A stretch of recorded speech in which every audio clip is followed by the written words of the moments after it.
पौराणिक समय से चली आ रही धार्मिक परंपराओं में हमें हमेशा हिस्सा लेना चाहिए ताकि हम अपनी सांस्कृतिक और धार्मिक विशिष्ट परंपराओं को जान सकें। आज हम इस वीडियो में बात करेंगे ऐसे देवता की जिन्हें हिंदुओं के साथ साथ बुद्ध और जैन मत के लोग भी एक हितकारी देवता मानते हैं। नमस्कार, पहाड़ी की डायरी के चैनल में एक बार फिर से आपका स्वागत है। मैं प्रमोद थपलिया। हिमालय की एक चोटी पर स्थित यह मंदिर वहां के स्थानीय लोगों के साथ साथ दूसरे भगवान पर आस्था रखने वालों के भी प्रिय माने जाते हैं। हम बात कर रहे हैं टिहरी गढ़वाल स्थित घंटाकर्ण देवता की। श्री घंटाकर्ण की उत्पत्ति के बारे में लोक कथा, पौराणिक प्रमाण और जन श्रुतियां हैं। श्री घंटाकर्ण को महादेव शिव के भैरव अवतार में से एक माना जाता है। श्री घंटाकर्ण को हिंदुत्व के साथ साथ जैन बुद्ध मत में भी एक लोक हितकारी देवता माना जाता है। उत्तराखंड के गढ़वाल प्रभाग में टिहरी, पौड़ी और बद्रीनाथ में भी श्री घंटाकर्ण को क्षेत्रपाल देवता के रूप में पूजा जाता है।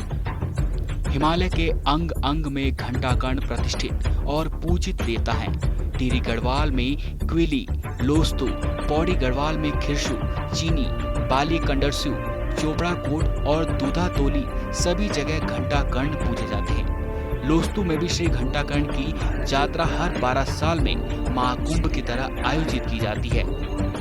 श्री घंटाकर्ण की उत्पत्ति के बारे में कई मत हैं। पुराणों के अनुसार देवासुर संग्राम में जब शिवपुत्र स्कंद यानी कि कार्तिकेय को तारक असुर का वध करने के लिए देव सेना का सेनापति बनाया गया तो ब्रह्मा ने उनकी रक्षा के लिए 4 महाशक्तिशाली वीरों की उत्पत्ति की, जिनकी गति वायु की तरह थी और वे अपनी शक्ति को अपनी इच्छा से बड़ा घटा सकते थे। इनमें से एक थे घंटाकर्ण। घंटाकर्ण सचमुच अपने इष्ट भगवान आशुतोष शिव की तरह ही दयालु हैं।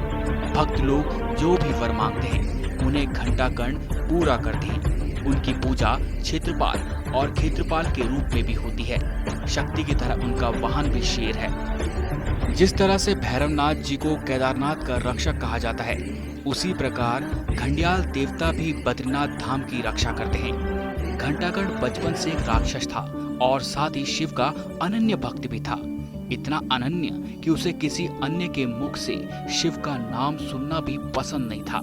इसलिए उसने अपने कानों में बड़े बड़े घंटे धारण किए हुए थे, जिस कारण उनका नाम घंटाकर्ण पड़ा। घंटाकर्ण की भक्ति से भगवान शिव अति प्रसन्न हुए और इन्हें स्वयं दर्शन के लिए वर मांगने को कहा। वरदान स्वरूप घंटाकर्ण ने अपनी मुक्ति की इच्छा रखी। दरअसल घंटाकर्ण अपने राक्षसी जीवन से खुश नहीं था।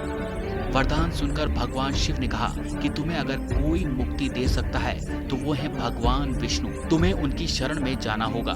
यह सुनकर घंटाकर्ण उदास हो गया, क्योंकि वो भगवान शिव के अलावा किसी अन्य देव की उपासना नहीं करता था। इसलिए भगवान विष्णु का नाम भी नहीं सुनना चाहता था। उसकी परिस्थिति समझकर भगवान शिव ने उसे एक उपाय सुझाया और द्वारिका जाने को कहा, जहाँ भगवान विष्णु कृष्ण के रूप में अवतरित होकर रह रहे थे। शिव के आदेश के मुताबिक घंटाकर्ण जब द्वारिका पहुंचा तो वहां उन्हें पता चला कि भगवान कृष्ण कैलाश गए हुए हैं, जहां वे पुत्र प्राप्ति हेतु भगवान शिव की तपस्या कर रहे हैं। यह सुनकर घंटाकर्ण भी कैलाश की ओर चल पड़ा। वो जब बद्रिकाश्रम पहुंचा तो देखा कि वहां श्री कृष्ण समाधि में लीन है। वो भी वहीं बैठकर जोर जोर से नारायण नारायण का जाप करने लगा, जिस कारण श्री कृष्ण का ध्यान टूटा और उन्होंने घंटाकर्ण से वहां आने का कारण पूछा। घंटाकर्ण ने उन्हें सारा वृतांत सुनाया और उनसे मुक्ति की प्रार्थना की। कृष्ण उनकी भक्ति से प्रसन्न हुए। इसके बाद श्री कृष्ण ने नारायण के रूप में अवतरित होकर घंटाकर्ण को राक्षस योनि से मुक्त किया और साथ ही उन्हें बद्रीनाथ का द्वारपाल भी नियुक्त किया। तभी से घंटाकर्ण या घंडियाल देवता को बद्रीनाथ का क्षेत्रपाल माना जाता है। साथ ही उत्तराखंड के गांव-गांव में घंडियाल देव स्थानीय देवता के रूप में भी विराजमान है। दोस्तों, अगर आपको हमारी कहानी पसंद आई तो चैनल को लाइक, शेयर एंड सब्सक्राइब करें। साथ ही पहाड़ी की डायरी के पन्ने की अगली कहानी को जानने के लिए हमारे साथ बने रहिए।